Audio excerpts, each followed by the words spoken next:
What should you feed your chickens? That's a question I get asked a lot. And most people assume the answer is pretty simple. You go to the feed store, you buy a bag of layer pellets, job done. And for a lot of people, that works perfectly fine. But I've been thinking about the nuances of feeding chickens lately, especially as I've been working on growing pasture for my chickens and looking at what feed crops I can grow myself. And the real question isn't just what to feed, it's which chickens are you feeding? Because not all chickens are the same when it comes to their nutritional requirements and what they can actually handle in their diet. I used to have a more mixed flock, heritage breeds and hybrid production layers together. And that taught me something really interesting about how these different types of chickens work. So today I want to talk about what actually changes when you're feeding heritage breeds versus production layers, because understanding this helps you make better decisions for whatever system you're building.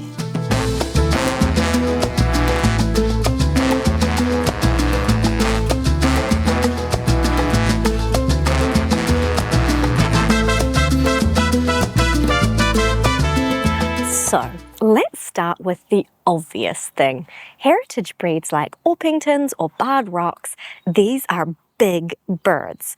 They've got more body mass to maintain than a production layer. So yeah, they're going to eat more total feed. On the surface, that seems less efficient, right? You're putting more feed into a chicken that lays fewer eggs. But there's something more interesting happening beneath that, and it's about how these chickens are actually built metabolically.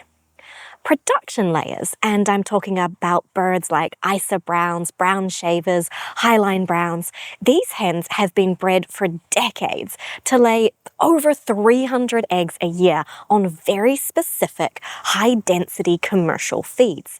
They're incredibly efficient at what they do, but they're optimized for one thing: that precise nutrient profile in commercial layer feed.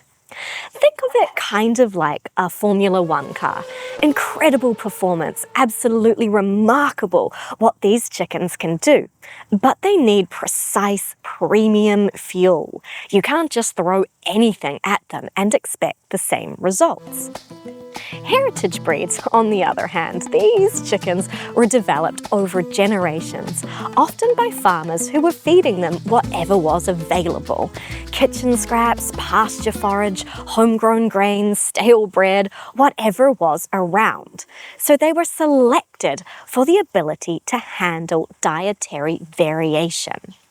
They're more like a farm truck, not as flashy in terms of peak performance, but they'll run on basic everyday fuel, and that makes them more forgiving. Now, this matters if you're thinking about your overall system. If you've got reliable access to commercial layer feed and that's your plan, production layers make sense. They're optimized for that.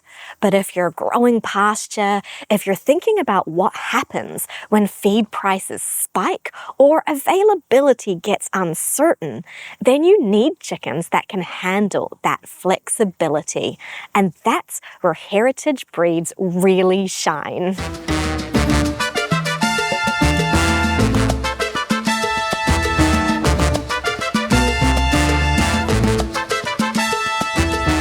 I want to tell you about something I observed years ago when I still had production layers in my flock.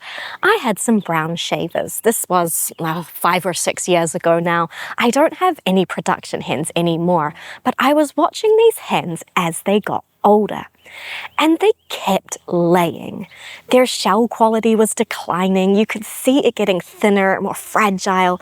They were losing feather condition, looking pretty rough, but they kept laying eggs. That's what they were bred to do. They don't really have an off switch. My heritage hens, on the other hand, they'd go broody, they'd molt, they'd take breaks, and even if I broke up the broodiness pretty quickly, which I usually do, that'd still take a week or more before they started laying again. If they'd been broody for more than about a week, they'd often have this little molt once they stopped being broody, and that would delay their laying even longer. So I started wondering, what's actually happening here? Why do production hens just keep going even when they probably shouldn't? And the science behind this is really interesting. Every eggshell takes about 2 grams of calcium to make, and most of the shell formation happens at night when the hen isn't eating. So where does that calcium come from? It comes from her bones. Hens mobilize somewhere between 20 and 40% of the calcium in each eggshell directly from their bone structure. Now, all laying hens do this. It's normal. But production hens are laying almost every single day. So they're pulling calcium from their bones over and over with very few breaks. And the research on this is really clear. The hens with the highest egg production end up with the poorest bone quality. They develop osteoporosis. The structural bone gets reabsorbed because once the medullary bone, that's the special calcium storage bone, once that's depleted, the body starts taking from structural bone instead. There's this condition called cage layer fatigue, and it primarily affects high production strains like brown shavers and Isa browns. It's basically severe bone weakness from this constant calcium mobilization. Heritage breeds are laying fewer eggs, maybe 200 to 250 a year, well, if you're lucky, instead of over 300. But more than that, they've got these built-in pauses. Broodiness isn't a choice the hen makes to take a rest. It's a hormonal pattern, but the effect is the same. Even if you break the broodiness, she's not laying for a week or 2. That's time for her bones to recover, to rebuild those all-important calcium stores. Same with the seasonal molts and winter slowdowns. These aren't inefficiencies, they're recovery periods. And production hens have been specifically bred and managed to minimize all these pauses, which is what makes them so wildly productive. But it's also the trade-off. That relentlessness comes with a cost to their long-term health.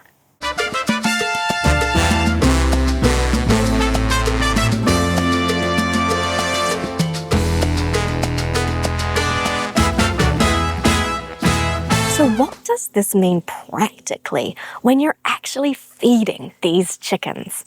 For production layers, they really do need that precise nutrition. They're bred to perform on commercial layer feed formulations. You need at least 16% protein, specific calcium ratios, the right energy density, and there's not a lot of wiggle room. If you start varying their diet too much, adding lots of kitchen scraps or trying to rely heavily on pasture without that consistent base feed, their production is going to drop pretty fast. And that makes sense. They're optimized for one specific input. Change that input and the output changes too. They need consistent, high-quality nutrition because they're not stopping. They're like athletes. You've got to feed them as such. Heritage breeds work differently. Now, as chicks, they actually need higher protein than production birds, talking like 26 to 28% protein versus 20 to 22 for those smaller production breeds. But once they're mature, they're a lot more forgiving. They can handle kitchen scraps, stale bread, pasture forage, whatever you're growing yourself. Their lower egg output means the nutrient demand per day is less precise. And they do lay thicker shelled eggs, so that's more calcium per egg, but they're laying fewer eggs in total, so the overall calcium demand is actually more manageable. Plus, they've got those natural pauses we talked about, time to rebuild their nutrient stores and recover their bones. These chickens can thrive on what people used to call low-density farm rations, the kind of feeding that would crash production in a commercial hybrid. Heritage breeds can maintain themselves on it because that's what they were selected for over generations. This is their genetic heritage, surviving on whatever was available. I'm not saying you should just feed your heritage breeds whatever and not pay attention. They still need good nutrition. Chicken diets have always been provided by humans to a certain extent, but they can adapt when feed quality varies seasonally. They can maintain condition on pasture and scraps plus some supplemental feeding. They'll keep reproducing successfully on varied diets. Production layers are optimized differently. In their optimal conditions with commercial feed, they're incredibly efficient. Those feed formulations are designed specifically for them. But remove that precise nutrition and their performance suffers pretty dramatically. And that's not a flaw, it's just the trade-off of specialization.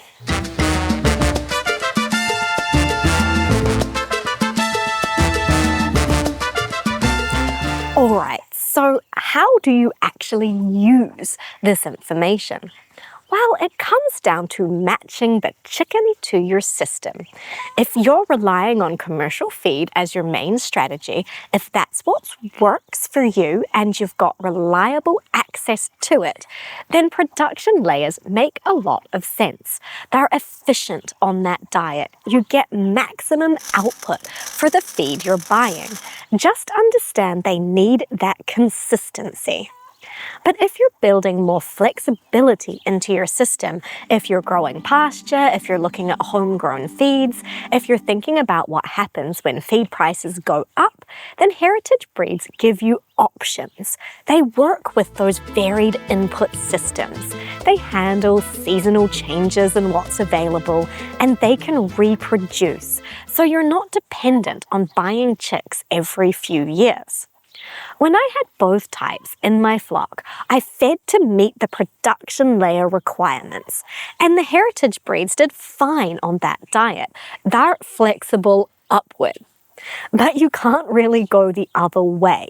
If you try to feed production birds on a heritage-styled varied diet without that commercial feed base, you're not going to get the performance. These days, my flock is all heritage breeds, and that gives me more options for how I approach feeding. I can use more of what I grow myself. I can adapt when things change. That works for my system. Okay, that was a lot of information, but the question is, what should you feed your chickens? Well, it depends on which chickens you have, and more than that, it depends on what kind of system you're building. Production layers need precision. They're remarkable chickens, but they need that consistent, high-quality commercial feed to do what they do. So if you've got production layers, feed them carefully. Heritage breeds offer flexibility. They are more forgiving when feed quality varies, they can work with more diverse inputs, and they've got those built-in recovery periods that help them maintain health over the long term. Both types deserve proper care, just different strategies, and understanding how they're actually different metabolically, nutritionally, that helps you make better decisions for your situation. It's not about which chicken is better. It's about which chicken works best with whatever system you're trying to build.